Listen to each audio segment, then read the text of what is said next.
এখন এখন পর্যন্ত তো মোটামুটি ওকে, বাট গেটে ঢোকার সময় একটু বদারশন ছিল। বারবার চেক করা হচ্ছে, বলার পরেও আমার ড্রাইভার বারবার বলছে, তারপরেও বাট এখন পর্যন্ত সোফার গুড আমার মনে হচ্ছে। আফটার ইলেকশন মানে ভোট দেওয়া শেষ হওয়ার পর কি হবে ওইটা এখনো বলতে পারছি না। আমি উইশ করছি এবং আমার প্রত্যাশা যে ভালো কিছুই হবে।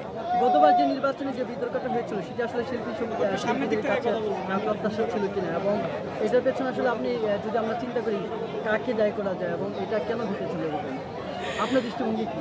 আমার আসলে ওইটা নিয়ে কিছু বলার নাই, যেটা হয়ে গেছে পাস্ট ইজ পাস্ট। বাট এখন আমি আশা করি যে এমন কিছু হবে না, সুষ্ঠুভাবে সবকিছু সুন্দরভাবে শেষ হবে।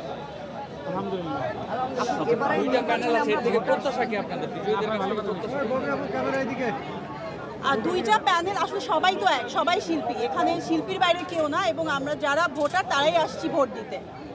তো যারা ভোট দিবে এবং ভোট পেয়ে যারা জয়ী হবে ওদেরকে আমরা অবশ্যই সবাই সাপোর্ট করব। এখানে আসলে জয় পরাজয়টা খুব বেশি কঠিনভাবে নেওয়ার কিছু নেই।